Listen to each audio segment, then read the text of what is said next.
prosseguindo no estudo de história da igreja, estamos na lição 2 do livro 4, vamos ao item 9 do nosso material didático, na página 32, os profetas de Zikau.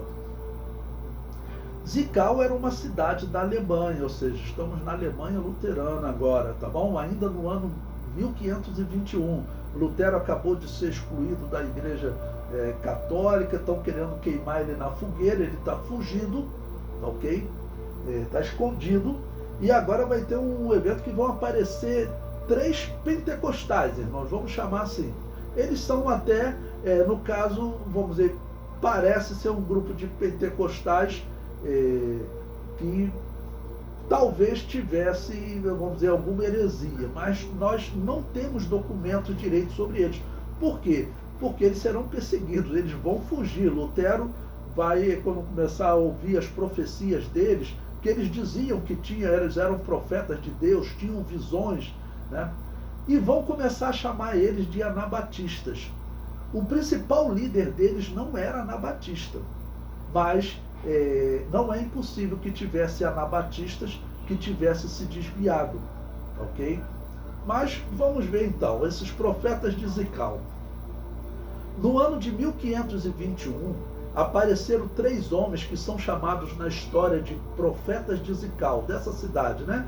Eram Nicolas Tosh, Marcos Sidner e Thomas Drechsel.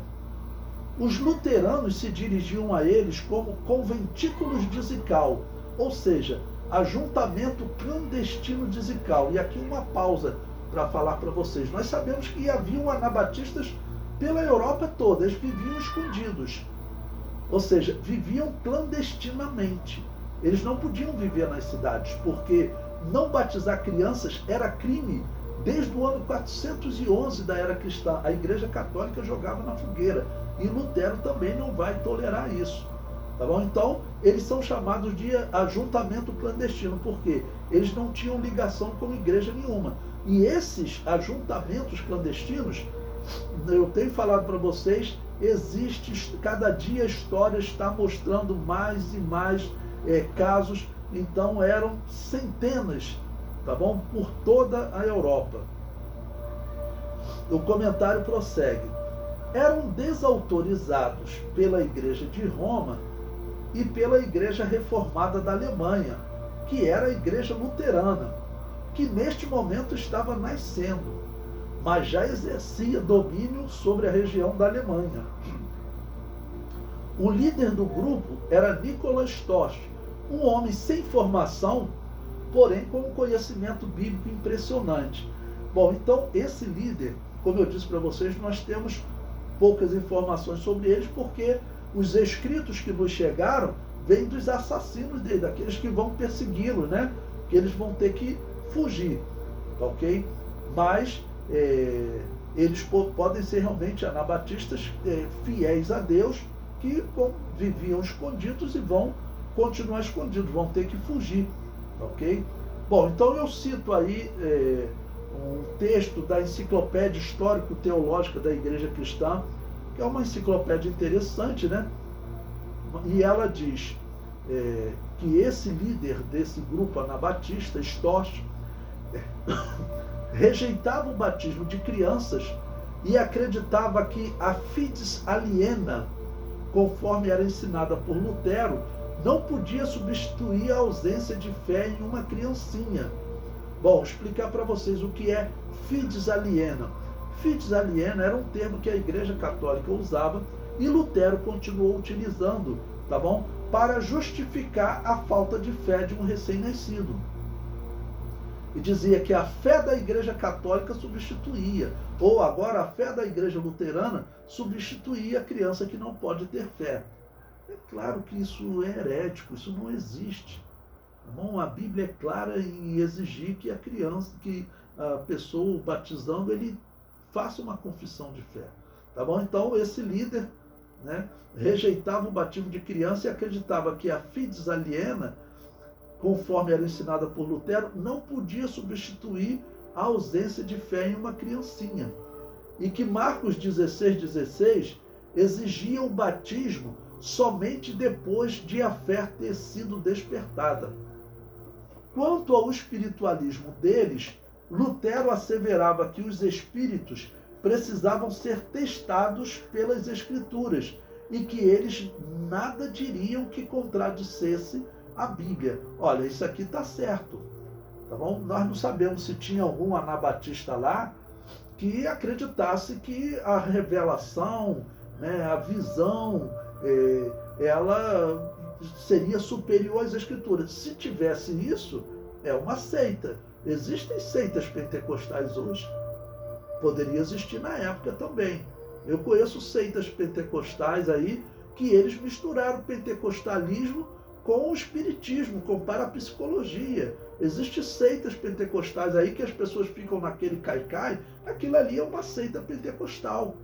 Alguns chamam de neopentecostalismo, ok? Mas existem igrejas, as igrejas batistas protestantes, elas são pentecostais, você pode ver, mas são pentecostais misturados com parapsicologia. Eles declaram isso. Aqueles caicai, eles só não têm médio lá, como na parapsicologia, né? Mas eles usam todo o sistema da parapsicologia nas suas reuniões, ou seja, é espiritismo. Não tem outra palavra. Então, poderia haver uma seita pentecostal lá? Poderia. Ok? Que estivesse fazendo coisas erradas e aí dizendo que o dom está acima das Escrituras. Não, isso é heresia, não pode. Falar isso é seita. As Escrituras, claro, é a palavra de Deus infalível, é assim que normalmente os anabatistas pregavam. Mas alguns intérpretes dizem o seguinte: vocês que acreditam em revelação, vocês estão acreditando numa revelação extrabíblica. Isso não é verdade. A revelação que as igrejas pentecostais pregam é uma revelação diferente da revelação bíblica. A revelação bíblica foi uma revelação especial, que não tem erro, ok? O apóstolo Paulo não tinha como errar, porque estava dentro do plano de Deus para formar sua palavra infalível. Na revelação, às vezes, dom, a pessoa pode errar em algum momento. O intérprete, ele pode errar em algum momento, ok? Então, intérprete da revelação, né? Então a revelação que a igreja evangélica prega é o dom de revelação que o apóstolo Paulo listou, e esse dom não tem como dizer que ele foi exterminado, que ele acabou. Os protestantes é que inventaram esse tal cessacionismo, porque nem a igreja católica diz que os dons espirituais cessaram. Como que você vai imaginar a igreja de Deus sem os dons espirituais? Isso não existe, é impossível, ok? O comentário prossegue. Para defender o batismo das crianças, Lutero não somente asseverava a tradição da igreja, como também afirmava a presença de uma fé latente nas criancinhas. Isso mesmo. Mediante a qual correspondiam à graça do batismo, né? Que fé é essa? Fé latente das criancinhas? Não existe isso. Fé é confiança. No caso, confiança na salvação de Deus. Essa é a fé espiritual. A criança não tem isso. Isso aí é um texto da Enciclopédia Histórico-Teológica da Igreja Cristã. Tá bom? Eu cito aí um outro historiador que ele fala da história dos anabatistas, ok? E ele faz o seguinte comentário: para os anabatistas inspiracionistas, o Espírito Santo tinha prioridade sobre a Bíblia. Bom, marcar mais uma vez isso aqui para vocês. Comentar. Os inspiracionistas significam, em primeiro lugar, como alguns dizem, aqueles que acreditam nos dons espirituais. Tá bom? Eles são chamados de inspiracionistas nesse período da Reforma.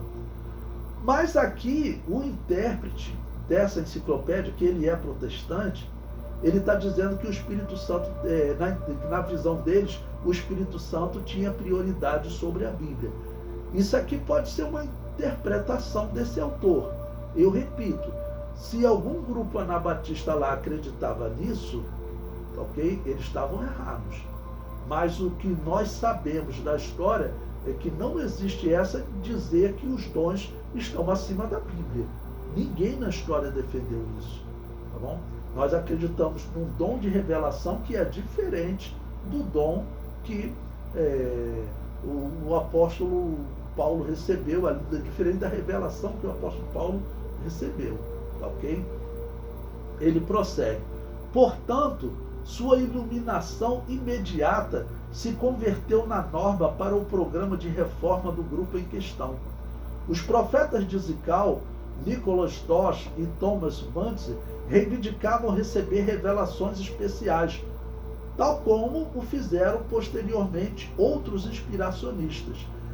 Então, quer dizer, esse Muntze, ele nunca foi anabatista, ele era católico, passou a ser luterano, ele era discípulo de Lutero, só que ele vai se revoltar contra Lutero, por quê? Porque ele era ligado aos camponeses, e os camponeses estavam passando uma fome tremenda e tinham que pagar altos impostos aos reis, aos príncipes e ao Papa. E ele vai fazer o quê? Ele vai criticar, entendeu? E vai falar para os camponeses, ó, nós estamos morrendo de fome, vamos partir para o quebra-quebra. Ok? Mas ele não era anabatista. Agora, o fato dele dizer que tinha revelações especiais, pode ser que ele tenha se envolvido com, tenha inventado lá, como inventaram recentemente, o pentecostalismo ligado à parapsicologia, só se foi alguma coisa assim. Mas nós sabemos que havia os anabatistas, esses não pegavam em armas como esse Muntze vai fazer. Então, não significa que esses profetas de Zical todos seguiam essa linha. Tanto que eles vão fugir. Quando Lutero fala, estão pregando, dizendo que eu, na verdade, ainda sou herege, Lutero vai para aquela cidade, o que esses anabatistas fazem? Eles fogem. Ok? Eles fogem. Porque ele sabia que a lei estava do lado de Lutero e eles seriam mortos. O comentário prossegue. Pouco sabemos sobre estes profetas de Zical. As poucas informações que chegaram até nós derivam dos seus assassinos, ou seja, dos luteranos.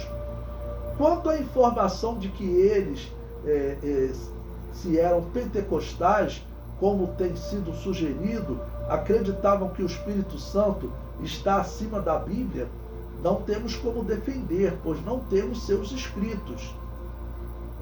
Os pentecostais acreditam nos dons do Espírito, mas acreditamos que tudo tem que ser submetido à palavra de Deus. Tá bom? Isso é o que nós acreditamos. Nós sabemos que historicamente a Igreja Católica, isso 10 em cada 10 historiador comprova isso. Ela sempre inventou mentira dos seus adversários, das igrejas diferentes. Tá bom? Então, Lutero pode ter seguido esse mesmo exemplo. O comentário prossegue. A história confirma a existência de dois grupos principais de anabatistas.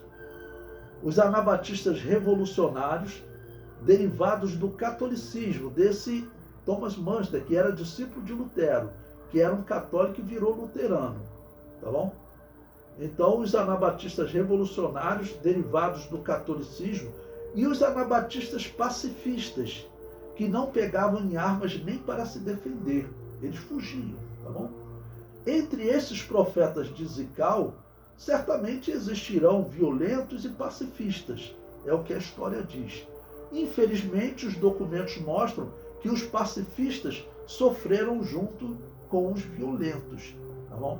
Os pacifistas terão que fugir, mas como eu disse para vocês, às vezes tinha que fugir de um país para outro. Era o mesmo que você fugir daqui para a Bahia, gente. Fugir daqui para Minas Gerais. Teve fugas históricas, né, relatadas, que era a quantidade de quilômetros, assim, 800 quilômetros, que é daqui à Bahia. Os cristãos para sair daquele país, porque os exércitos católicos vinham para matar. Tá bom? Então, o que eles fizeram? Eles fizeram a mesma coisa, acabaram fugindo para não morrerem ali naquele momento. E Lutero foi para a cidade de Zical, onde eles estavam, e fez sermãos lá, só que os anabatistas já tinham fugido, né?